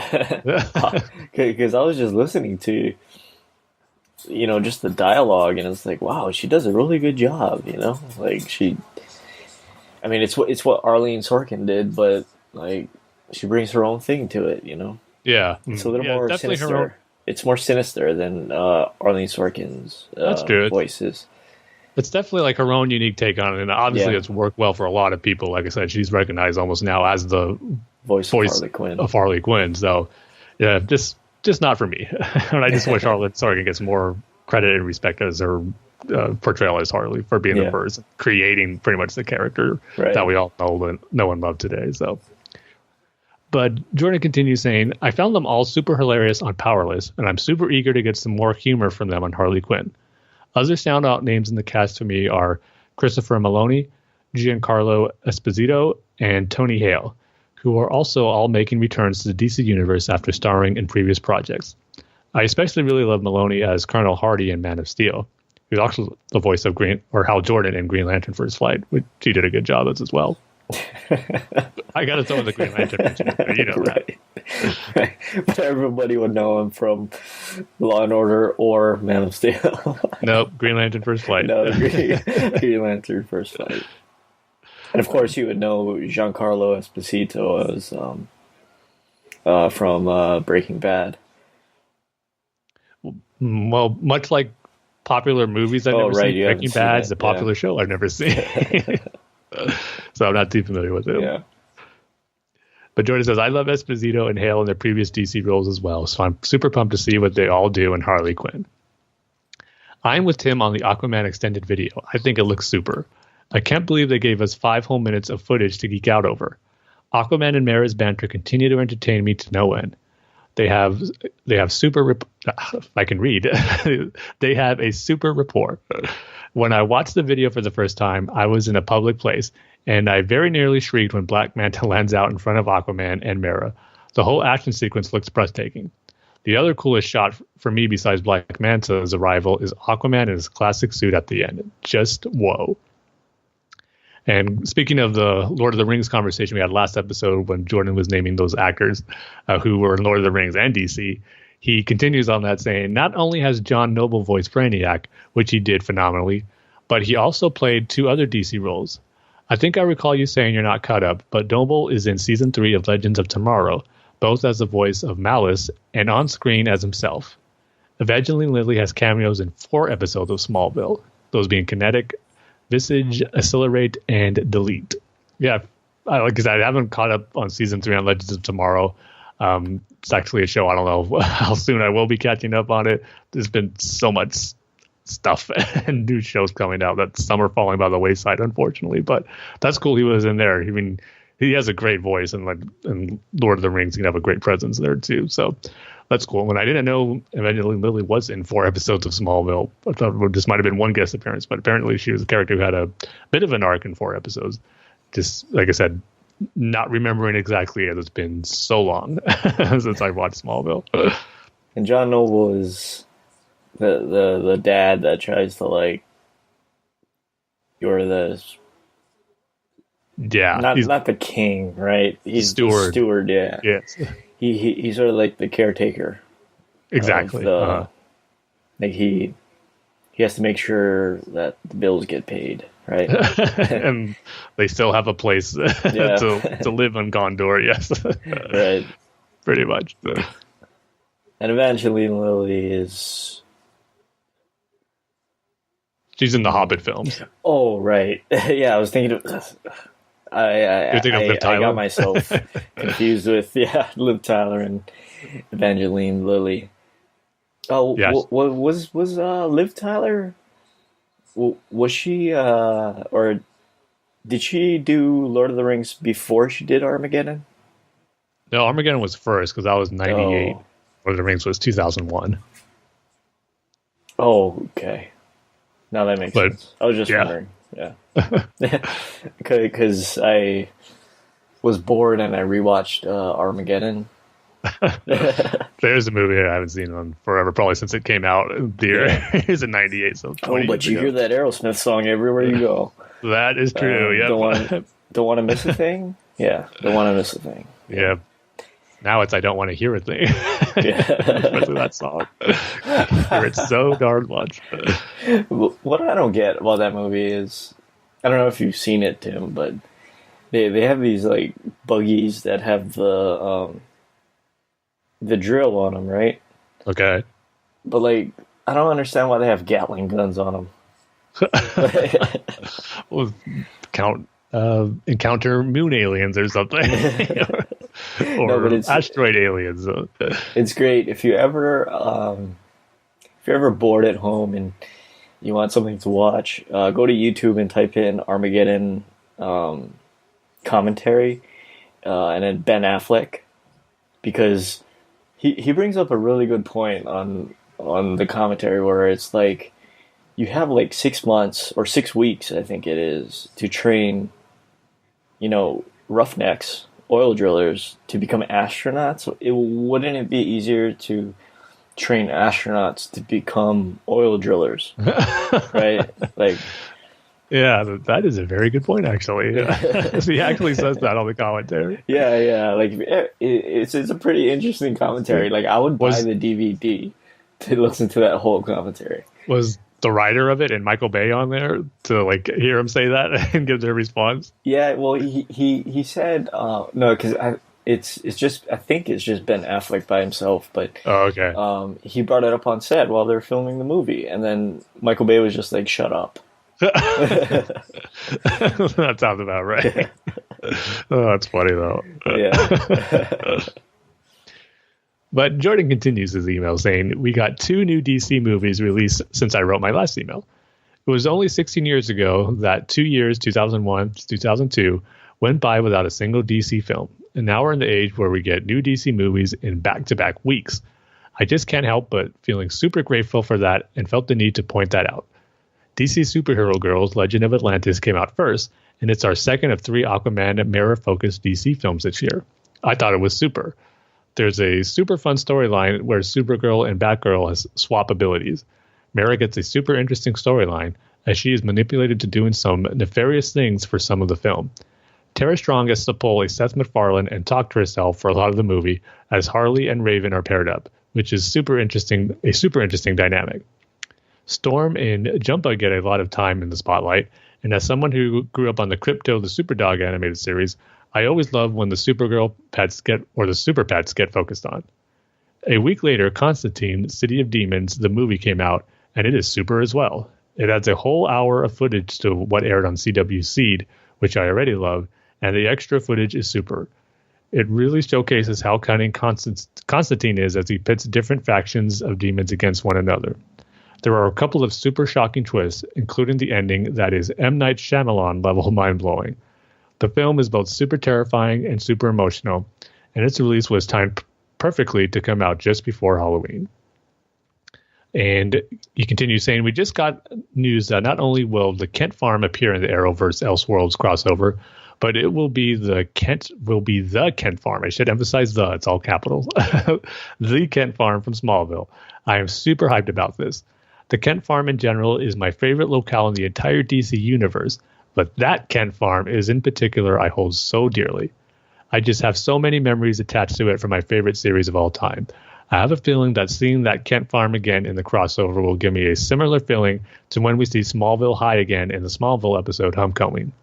Seeing the image of Kara, Clark, and Lois all together on the Kent farm just puts a huge smile on my face. In addition to this news, we also know that Tyler Hoechlin will be sporting a black Superman suit, and that we'll be seeing Barry Allen as Green Arrow and Oliver Queen as Flash.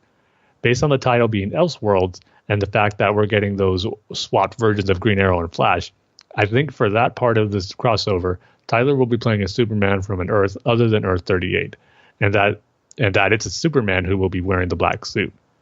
I think it will be such a blast seeing all those alternate versions of these characters. Anyway, that black suit looks absolutely super. That image of Tyler in the black costume, or the black Superman suit, standing next to Grant Gustin and Stephen Amell has me geeking out super hard.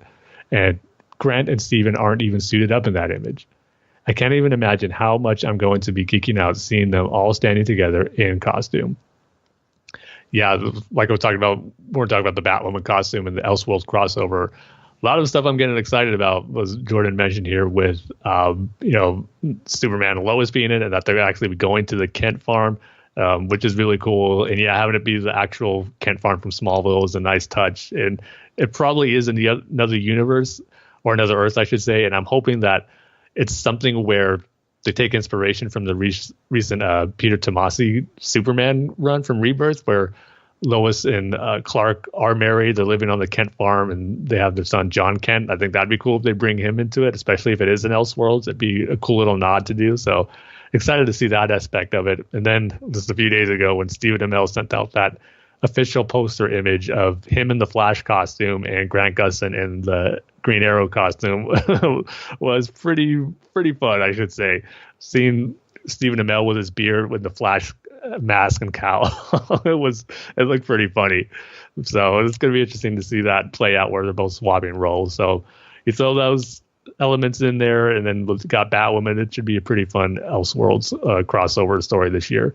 I'm excited for it, but I was burnt last year, I will say, on the crossover. I was really looking forward to it, and it wasn't what I was expecting. It didn't live up to my expectations for it. So I'm hoping this one will too. And like I said before, I'm glad that it's kind of being brought down to a smaller scale, just focusing on these few characters with, of course, Barry, Kara, Oliver, and then Zoe, Clark, and Lois, and then obviously Kate with Batwoman. So I'm looking forward to it. It should be fun.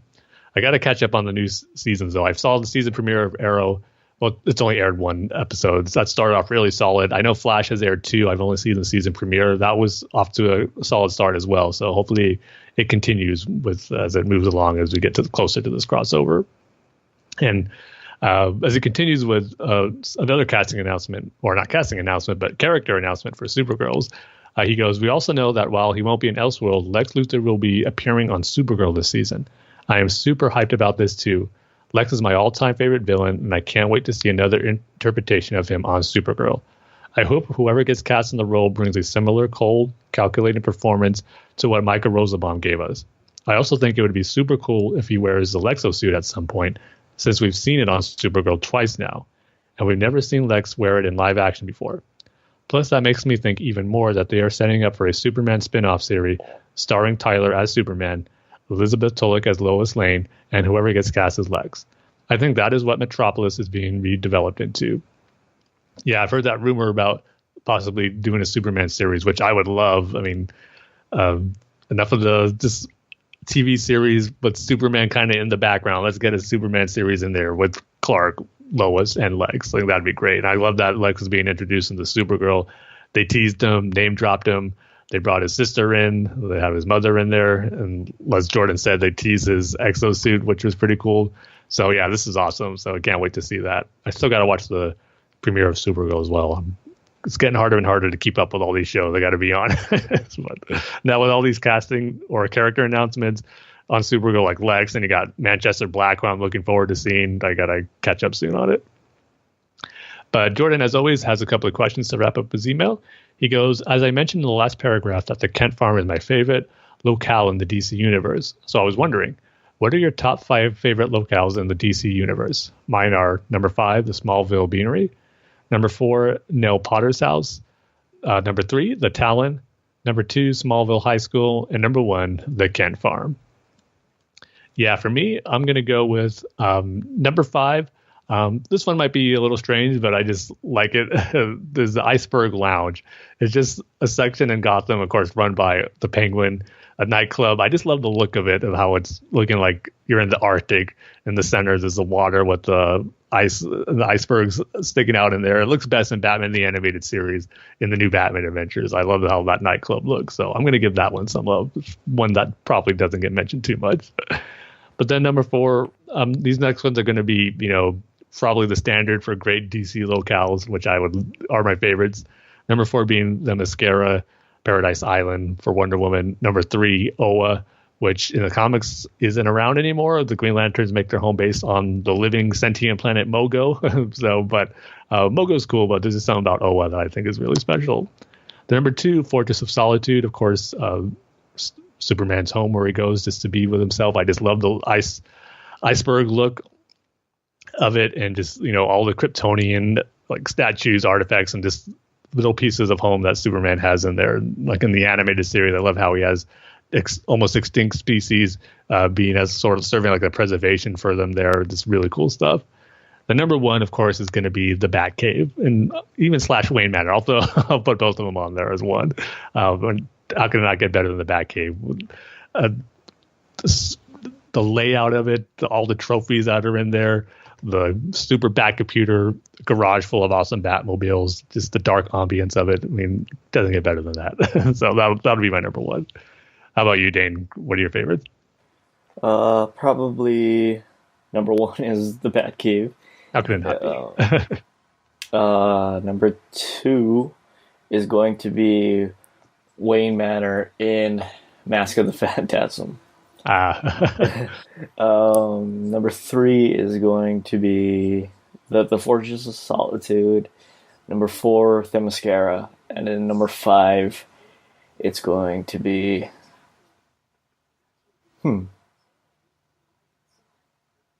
See, if only Plastic Man had a lair. Yeah, if only Plastic Man.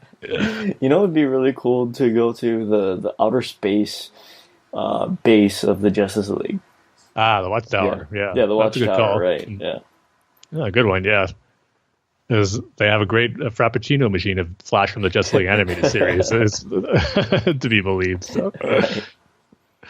And Jordan's second question goes, with the Flash adopting the term sway from Batman Beyond, I thought it would be fun to ask, which future term for a cool in the DC universe do you prefer, sway or crash?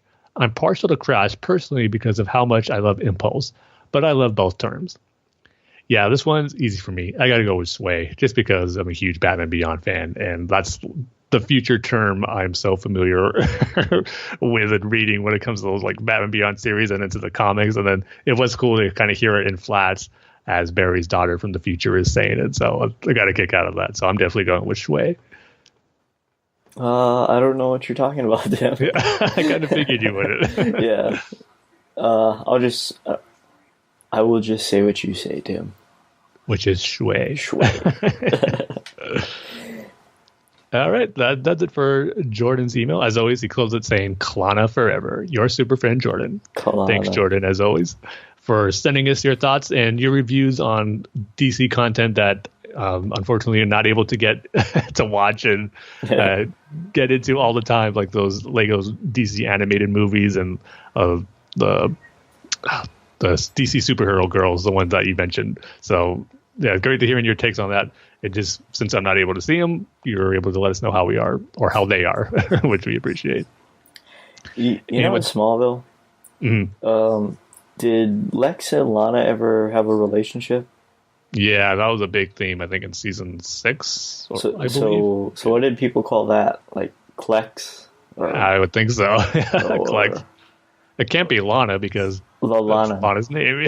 Yeah, Lana. Yeah, so I think it had to be Klex. But. Yeah, Klex. Yeah, that sounds good. All right, with that, we can go ahead and get into our comic book reviews. And for this episode, it's going to be just one, Batman issue 57. And as always, got to give the spoiler warning out there, as I'll be going into details on what happens in Batman issue 57. So for this episode, we're going to have a rating scale, as always. And I was thinking, Dane, classic movies and TV shows that Tim still hasn't seen. That's exactly what I was going to say, too. All right, great. We're on the same page. Yeah. All right, so Batman issue 57 is going to wrap up this 3-part story arc of Batman and the KGB's titled Beasts of Burden. And this issue pretty much is all action-packed, mixed in with a fairy tale story in between takes and panels of the story. And I got to say, I really liked how this issue played out on both of those fronts. It begins with Anatoly's father reading him a story as a child. Then it goes into the panels of showing of this fairy tale story called The Animals and the Pit. And I should say, too, right off the bat, say how great the artwork is. Again, Tony Daniel kills it with his Batman and KGB's fight. And then, but also, too, they got the artist from Fables, Mark Buckingham, and also Andrew Peaboy as the folktale artist, as they're both credited here in the comic. And they really capture that fairy tale storybook art style perfectly in this, because the story deals with these animals coming together. You got a pig, a wolf, a rabbit, a squirrel, and a fox, and all coming together to walk on this trip to church. This story is based off an old Russian fairy tale, which I don't know, for some reason I would try looking it up after I read the issue to see if it was an actual fairy tale. It is, but I had a hard time finding it. I type in The Animals in the Pit on Google and I just get references to this issue and nothing about an old fairy tale. And then I typed in, The Animals in the Pit Russian fairy tale, and I finally got a wiki page about it. So it is an actual fairy tale from like the early 1900s. So that story deals with these animals. Like I said, they come together on this trip, about to go to church because the pig just wants to go there to pray to God. And then they all fall into this pit as they see that's blocking their way in their journey to the church. They all fall in there and they're stuck and they got nothing to eat. And then the fox decides, hey, let's all begin singing, and whoever has the thinnest voice will eat that creature.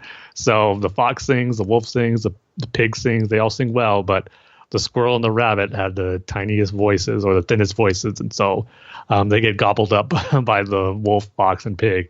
I got to say, the artwork, again, a testament to the artists on this section here, where the art style of these animals is all lovable. They have smiley faces, almost, like Disney animated animals who are all happy and they're singing. But man, once they start chowing down on the rabbit and the hare, they turn ferocious, like their eyes turn red and their teeth start showing. They just a great job distinguishing between the happy animals to these ferocious animals tearing up the rabbit and the squirrel. And then the story of the parable, I should say, continues with the fox saying, hey, now we should eat the animal with the fattest voice. And that's the wolf. So the fox and the pig eat the wolf in graphic fashion, and the fox actually takes the heart and the bowels of the wolf and starts eating those. Like, he saves those over the course of a few days. And the pig asks, hey, what are you eating? Give me some. And the fox just says, oh, I'm just eating my own flesh. You should, tear up your belly and do the same. So the pig does that, and he killed himself, and now the fox has the pig to eat. And the story ends with just showing that the fox is the only one left in the pit, but does he get out? Is he in there still? We don't know, as we show the seasons go by. And again, all this is playing out in contrast to Batman's fight with KGBs. And man, is this a brutal fight. It's just Batman going all out, KGB's going all out. I love how it begins with Batman going to the door, and he just ducks his head as the bullet flies out the knob. And then he just throws a battering in the window, and the fight really begins here. They just really go at it. And this, again, great art by Tony Daniel showing the brutality and the action of this fight that Batman and KGBs have.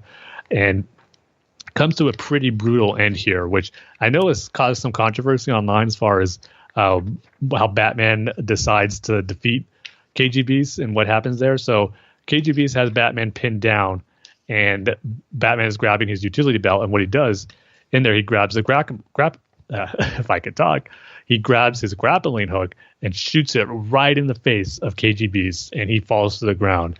And he tells Batman, my neck is broken. You need to get me help, and I'll tell you who hired me to kill your boy. I love Batman's facial expression here. And it's a cool look of Batman as the right side of his, or I should say his left side of his cowl is all ripped up, exposing Bruce Wayne's face. And the right side is, full on dark Batman cowl with the white eyes. That looks cool. So I love, this has caused some controversy, but this is pretty much a no nonsense Batman who's not having it with these villains. And I kind of like that attitude he has. It reminds me a little bit of the version of Batman in the new Batman Adventures in the animated series, who just, like I said, no nonsense Batman who is just going to take these villains down. But this one, or this Batman in this issue, is taken it to another level, even to a more darker place. But I love it. And I love Batman's response. He goes, I got a bullet in my arm. My body's hurt. I got a long walk through snow and ice, and I'm the world's greatest detective. I'll find out who hired you, and I'll break them too. You can get your own help. Yeah, that seems a little like a dark thing for Batman to do, but I buy into it in this issue for what happened to him over the course of the short time span. Of course, first Selina leaving him, and then pretty much his son, Dick Grayson, getting shot in the head. And again, the issue doesn't go into how Dick Grayson's doing. I think they're just, DC is taking into account that anyone who cares about it knows he survived, and that fallout from that is being told in the Nightwing issues. But I still think it'd be a little nice to get more of Batman's reaction to that and how he's dealing with Dick's current state. But we still don't get too much of that. But just his, level of darkness and lethal force, well, not lethal force, but more brutality that he's showing here is apparent to how he feels about it. But the big thing at the end is, as Batman walks away from KGB's, we get the last page of panels of where we thought KGB's father was reading him that's fairy tale about the animals in the pit. We actually see it's Thomas Wayne reading Bruce this story.